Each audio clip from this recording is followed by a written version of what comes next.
This is Brandon Wilson with BW Strength coming at you with a science-based, volume-focused hypertrophy program for 2025. If you want to grow some muscle finally in the new year, finally get to those goals that you've been putting off for so long, your 2024 goals, your 2023 goals, all the way back, make them your 2025 goals, make it happen. This program is going to help you bust through plateaus, okay? So if you could do me a favor, please subscribe, please hit the like button, please comment below if you want to see any other kind of videos, and stay tuned. Before I jump into the program, just to give you guys some context, I'm going to run through kind of like my bodybuilding history. Started lifting between 8th grade and freshman year of high school when I was 14 years old to get bigger for football. So that's about half my life. I'm 28 now. When I was a freshman, I was about 150 pounds. And then by my senior year, got up to 200 pounds, just natural weight gain, newbie gains, growing naturally, still working out in the gym, training hard. Then, by the time we got to college, I wanted to cut down a little bit because my senior 200 pounds is probably about 20% body fat. So in college, obviously, everybody wants to be lean and look good.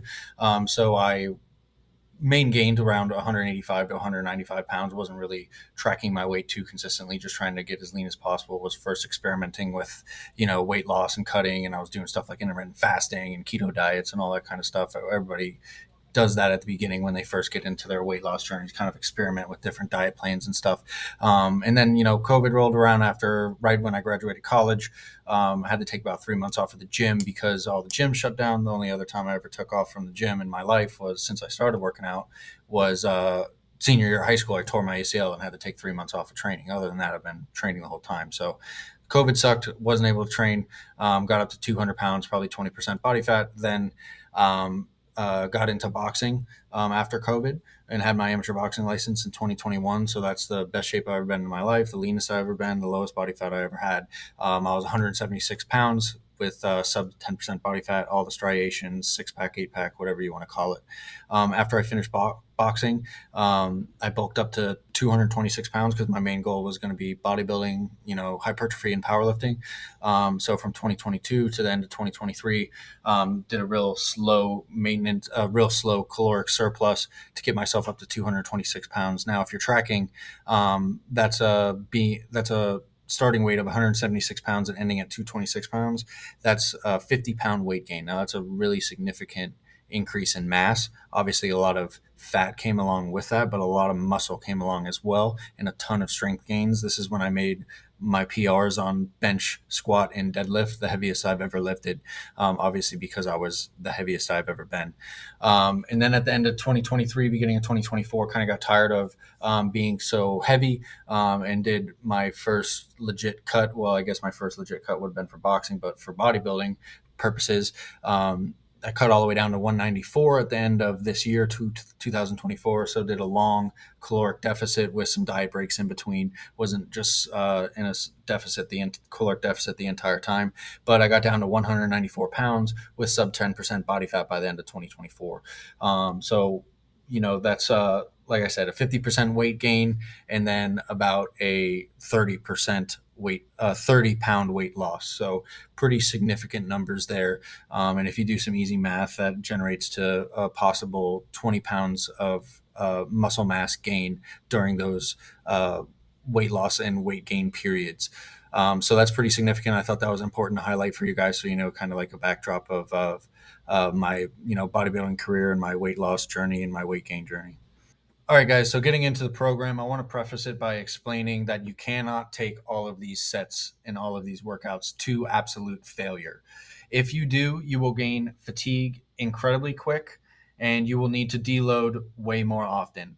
And you'll have a lot of difficulty progressive overloading because of how much fatigue you're garnering. With a program with this much volume, you really need to equate for that by not training every single set to failure. You can still do most or majority of your sets to failure, but you really have to gauge. If you are doing all of your sets to failure or most of your sets to failure and you are absolutely beat up, you can't recover in time for the next workout, your joints are sore, then you are doing too much damage to your muscles and joints, too much fatigue because you're training too close to failure for too many sets. And training close to failure is awesome. I do it all the time. I do it for the majority of my sets. But when I'm focusing on increasing my volume, increasing my volume is the end goal, I cannot do all of my sets to failure, or I'll beat myself up too much. I'll get too fatigued, or I'll need to take too many days off in between my workouts, or take deloads every month. That's just not, it's just not optimal. So what you need to do is manage your fatigue. So since we're doing 20 to 30 working sets per week for each muscle group, that's a ton. You will need to do some sets, 1 to 2 to possibly 3 reps in reserve, or at least not to failure, if that makes sense to you. Don't do all of these till failure. You can do a lot of them to failure. You can do most of them to failure. But once you realize you're starting to get too fatigued to where you can't recover in time for your next workout, then you will, or you need to deload every 1 or 2 months because you're so beat up, then you need to start managing your fatigue better. And the way you do that is by taking less of your sets to absolute failure and taking more of your sets to 1 to 2 to possibly even 3 reps in reserve. So that way you can get the most volume out of it. Okay. So you're not going to be able to do failure all the time. You're going to have to manage your fatigue. So into the next point, progressive overload is also another key to any hypertrophy or strength program. You will need to, over time, slightly increase the amount of weight that you're lifting over time, whether it's per week or per month, by 2.5 pounds, by 5 pounds, by 10 pounds, slowly, only when you're strong enough. Increase the weight, or you need to try to progressive overload by increasing the reps over time. So that means if you do a set of curls with 80 pounds and you do 6 reps, this is just an example, by the way, I made up the numbers, and you do 6 reps in 4 weeks or 5 weeks, you should be able to do 1 or 2 more reps with that same amount of weight, or you slightly increase the weight and do the same amount of reps. That's called progressive overload. That's how you get stronger over time.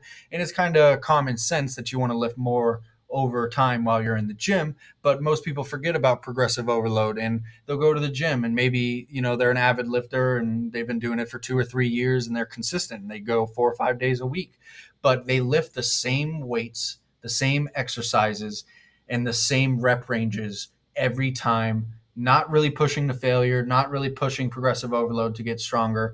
And after 2 or 3 years, they're in the same place that they were 2 or 3 years ago, doing all that work. Sure, they're, maintaining their physique and everything, and they're not getting in any worse shape. But at the same time, we go to the gym to make progress and make gains.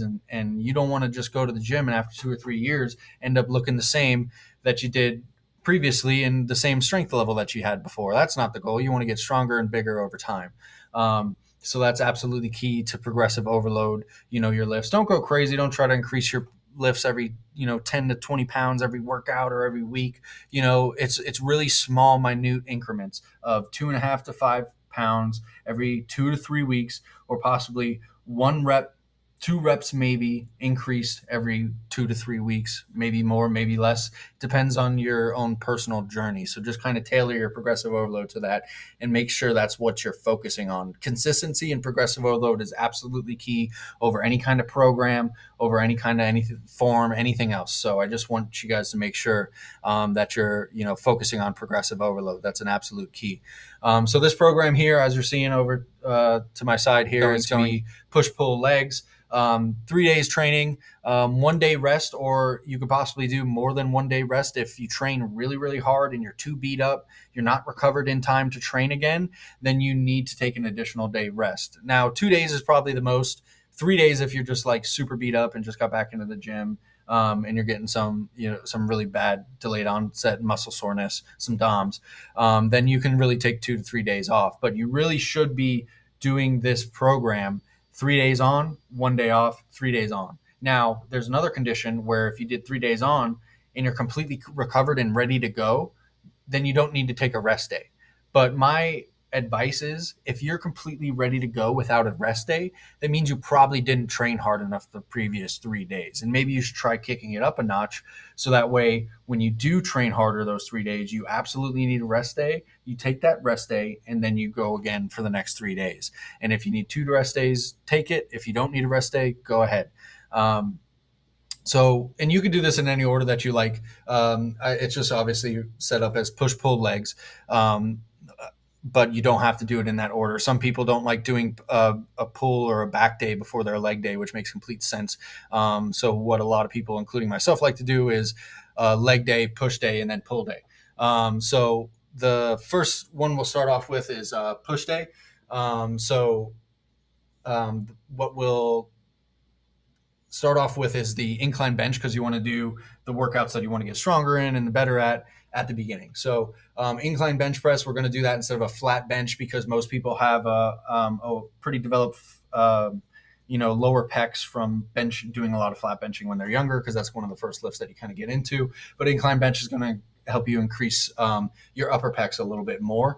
And so when you look at the program here, you're going to start with 4 sets of incline bench. And what some of these other numbers here that you're looking at on the program that might confuse you a little bit is how many sets and fractal sets there are. So that's how many sets targeting each muscle group. So just for right now, focus on how many sets you're going to do for the main movements. So for incline bench, you're going to do 4 sets.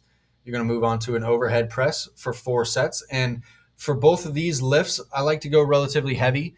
For my incline bench, that's my main strength building workout. So I'm going to do 4 sets of 5 to 6 reps, obviously focusing on progressive overload, either increasing the weight slightly over time or the reps over time. And then for my overhead press, because usually that's a machine press that I do, I'll do slightly more reps. So maybe like in the 10 to 15 rep range at a slightly, lighter weight, 4 sets to get a little bit more volume in rep rise. And then after the overhead press, we're going to move into dips. Now, if you can't do dips on your own, you can get bands and stuff to assist you, or you can use a dip machine where you're basically just pressing downwards. But most people can do body weight dips. If you're really strong, you can do weighted dips where you get a weighted belt and you add weight to the belt, and you can do progressive overload your dips. So that way you're not constantly just increasing reps, until, you're doing 30 dips every set. And, that gets to be kind of tough. So if you have a weight belt, you can add some weight, and that way you can keep your reps relatively low and keep progressive overloading. After that, we're going to do 4 sets of flies for the chest. And then after that, we're going to do an overhead tricep extension. Now, this one's really important because most people do tricep push downs from a cable. You want to do a tricep extension. So you can get the cable as well. There's some machines that do this where you extend upwards. A tricep extension, research shows that it garners a little bit more hypertrophy for your tricep than a typical push down, which most people are doing. And then you're going to need to do some side delt raises, lifting out to the side here. I have 6 reps, 6 sets for that because it is a muscle group that's usually lagging. Most people want to bring up their side delts. It makes you look bigger, gives you that X frame physique, just gives you that V taper. One of the main muscle groups you want to build if you're looking for that aesthetic advantage. And then, of course, we're going to throw in some 4 tricep press downs at the end, just for good measure for the triceps. And then moving on. So after that, you can go home. You can do some abs with it. You can do some of the floating workouts that I'm going to talk about later. But moving on to pull day, you're going to start with pull-ups. If you can't do pull-ups on your own, there's pull-up assisted machines, or you can simply go for a pull down, a lat pull down until you're strong enough to do pull-ups. Or if you're really strong, you can add a weighted belt and do some weighted pull-ups and really get big and really get strong. Because if you're, hanging from a cliff and you want to pull yourself up, what do you got to do? You got to pull yourself up, and added some weight on there. Boom. You can pull you and your girlfriend up. What now? All right. Next, we're moving on to a seated row. I like a seated chest row where I can put the chest support out as far as possible and get my arms extended as far as possible to really stretch out the row and then bring it all the way back. And you want to row mostly lower, instead of bringing the row high, you want to bring the row low, so that way it's more lat focused. Lats will also give you that V taper, make you look a little bigger. Most people are lacking in their lat size anyway, so you're going to want to focus on your rows, dragging them down to focus on your lats. After the seated row, we're going to go into a T-bar row. Now, some gyms are good. They have machines that are set up to where you can stand on it or sit on it or lean chest supported T-bar row. I like that the best. to do your T-bars, or you can simply get a barbell, stick it in the corner of the gym, straddle it, and pull the bar towards your chest in a slightly bent over motion. That would be a great T-bar exercise. I love that rowing movement. Lat prayer. Now, this can be done with a lat prayer machine, or it can be done with a cable, basically where you're taking the weight, the bar, and you're lowering it down towards your abdomen with your arms in a fixed position. They can be slightly bent, but they need to be fixed. And that is a lat prayer. I'll link a video example of that right next to it because it's not the most basic lift. Then you're going to do a rear delt fly. This is kind of like your chest flies where you're bringing it all the way in, except opposite. You're going to take your chest. You're going to take your rear delts and you're going to spread them apart, the opposite of a chest fly to hit your rear delts on your back here. I can also post a video for that as well. And then you're going to do some bicep curls. Those are pretty basic. Everybody knows how to do curls. I recommend a preacher curl where you have your arm on a bench and you're curling. Creates a little bit more tension there. Doing 6 sets of that. And of course, I think I forgot to mention, but it's 4 sets of seated row, 4 sets of T-bar row, 4 sets of lat prayer, and then 4 sets of rear delt flies and 6 sets of curls. So that's your pull day for your back day. So moving on to legs. Legs, obviously, real tough day, but don't skip it because you're going to gain, get a lot of hypertrophy, increase your testosterone, all that kind of stuff. We're going to start with a squat or deadlift, not squat and deadlift, squat or deadlift. I did this when I was younger and I got so much fatigue. My lower back and hips were shot and I had to take months off of training deadlift and squat because I just trained them too often. I would train deadlift on back day and legs on leg day. And so that way I was doing so many 4 or 5 really heavy powerlifting movements a week, and it was causing way too much fatigue, way too much systemic fatigue. I could not continue. So now I do, on every leg day, I either start with squats or deadlifts. So if you do squats on one leg day, the next leg day you do deadlifts and then repeat. So let's say you do squats or deadlifts. You're going to do those for 4 sets. The reason why it says it on here is more fractal sets. I'll explain that later, but you're going to do 4 sets on squat or deadlift. After the squat or deadlift, we're going to do quad extension. Now, if you did squat, you can switch these out between the quad and hamstring because obviously you just hit quads on squat. So you can do hamstring curl first to kind of give yourself some rest. If you did deadlift first, you can do quad extension first to give your hamstrings some rest. But yeah, you do squat or deadlift, and then you do 6 sets of quad extensions and 6 sets of hamstring curls. After that, 4 more sets of quads, which I enjoy the pendulum squat, but your gym might not have a pendulum squat. So you could do anything else for quads. You could do any other kind of leg press. You can do lunges. You can do split squats. There's a whole bunch of stuff you can do for your quads. Just make sure you're getting 4 more sets on top of those quad extensions that you were doing. And then for calf raises, we're doing 6 sets of calf raises because the calves are stubborn to grow. My advice is to do a standing calf raise or don't do any kind of calf raise that's not a seated calf raise because seated calf raise don't grow your calves nearly as well. If anything, I would highly recommend doing a standing calf raise. Even if you have the only machine at your gym is a seated calf raise, I would get a barbell, put it on your back, put some plates underneath your feet to get that extension and do calf raises that way.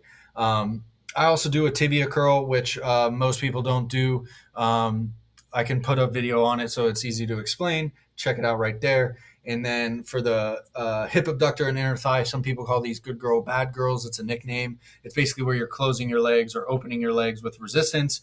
And that's to build the hip abductor and inner thigh. So you do 4 sets for tibia curls, 4 sets for hip abductors, and 4 sets for inner thighs. So that's your push-pull leg days. All right.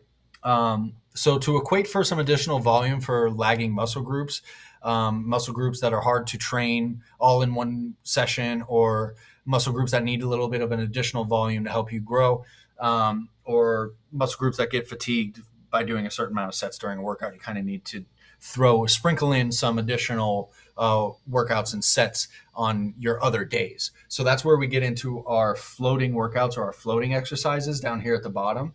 And let me explain that to you. Like I just said, it's so you can get additional volume that you're not getting. So let's say, for example, one of your floating workouts is side delt raises because you're trying to bring up your side delts. you're not going to do your floating workouts on a push day because you're already training your side delts a ton. There's no reason to throw in extra volume. You might not even be able to get that extra volume. It could just be junk volume. So what we're going to do is on our non-push days, which would be our pull and our leg days, we are going to do 3 sets of side delts on each of those days, which will give us an extra 6 sets per week or per rotation to increase your volume. So let's say you're doing a back day and you get all of your pull-ups, rows, flies, and curls done. At the end, you're going to go and do side delt raises for 3 sets. Now, there's other workouts that are on the floating schedule. You have curls, hamstring curls, calf raises, and leg raises for your abs. Now, if it's a push day, you're obviously not going to do side delts because you already did them. If it's a leg day, you're obviously not going to do hamstring curls and calf raises because you already did them. If it's a pull day, you're obviously not going to do bicep curls because you already did them. But you can actually every single day train your abs. That's why I put the leg raise here on a floating day. So I would do 4 sets of abs every single day you go to the gym, and even days you don't go to the gym because they recover so fast. You can train them pretty much as often as you want. If you want, don't do abs before your leg day, so that way you're not too fatigued. But otherwise, you can train your abs every single day. So like I said, the curl on legs and push day, you're going to do 2 sets of curls additionally. And then for hamstring curl on pulls and push days, you're going to do 2 sets of additional hamstring curls. And then for calf raises, again, on pull and push days, you're going to do 4 sets of additional calf raises to get that extra, calves are stubborn. And then, like I said, the leg raises, abs, you can do every single day for 4 sets. Maybe just don't do them in front of your leg day. So now once we get to the bottom here, we're going to you'll have your total sets per week, which I equated for you here. And you have 32 sets of chest, 30 sets of side delt, 28 sets of triceps, 32 sets of back, 28 sets of rear delts, 28 sets of biceps, 24 sets of quads, 20 sets of hamstrings, and 20 sets of calves. Now, that's quite a bit of volume for anyone, even advanced lifters. That's a lot of volume. So the way we have to equate for that is I need to explain to you what all these numbers mean. And basically what it is, it's accounting for direct sets and fractal sets. This is how you count your volume. So to get your total volume for each workout, let's start with push for an example, because everyone knows the bench press, what it works out. The bench press works your chest, front delts, side delts, and triceps. So if you look at the program here, the incline bench press counts. If you do 4 sets of incline bench press, it will count for 4 sets of volume for your chest, but only 2 sets of volume for your delts and only 2 sets of volume for your triceps. Why is that? Because the chest press is directly involving the pecs and indirectly involving the delts. Well, it's more directly involving the front delts, but indirectly involving the side delts and indirectly involving the triceps, unless you go really close grip. And the reason why we account for that is to account for our fractal sets for volume, because you need to get your total amount of volume. So like I said, for incline bench, you're getting 4 sets for your chest, 2 sets for your side delt, and 2 sets for your triceps. Whereas a direct tricep workout, like an overhead tricep extension, is 4 direct sets for your triceps. There are no fractal sets because there's no other muscle groups involved. Usually your compound lifts and your multi-muscle group lifts are going to have your fractal sets. Stuff like bicep curls and tibia curls and hip abductors are not going to have fractal sets because they're only isometric direct workouts. Meanwhile, your bench press, your squat, your deadlift is all going to have fractal sets involved with it, because a squat mainly hits your quads, but it also hits your hamstrings a little bit. So if you do 4 sets of squats, you got 4 direct sets for your quads and 2 indirect sets for your hamstrings. So that's why I have all these numbers here. So your fractal sets, basically your indirect muscle groups that are getting trained, you count half the amount of sets that you've done. Like we said, 4 sets of bench press activates 2, you get 2 fractal sets for your lateral delts. So if you look at it for our push day, our bench, overhead press, dips, they're all getting direct sets and fractal sets, whereas your flies, overhead, tricep, side delt raise, and tricep pushdowns, these are isometric lifts, so you're only getting direct sets. But the fractal sets count too towards your total volume. So you just want to make sure that you're getting your volume in and you're counting your volume the right way. So that way you're not doing a ridiculous amount of extra sets for your side delts because you didn't count any of your fractal sets, or you're doing a ridiculous amount of sets for extra for bicep curls because you didn't count any of the fractal sets for your biceps when you were doing rowing or pull downs. So that's why we have fractal sets in there. And like I was saying, we're getting anywhere between 20 and 30 sets a week. Our legs are closer to 20 sets a week. Quads are about 25. And then most of our upper body lifts are closer to 30 sets per week. And that's really what you want to shoot for when it comes to total volume. All right, guys, so that's the program for 2025 for you to finally break through your plateaus, make those muscle growth goals that you set years ago. 2025 is the year, baby. Let's go. If you want to see more videos, please subscribe. Please hit the like button. Please comment down below with video ideas if you want to see anything else or have any other questions. Please check out the other videos on my channel. I have shorts as well. And please share with your friends. Guys, obviously, you can see in the background, I work in an office, so any kind of support is truly appreciated.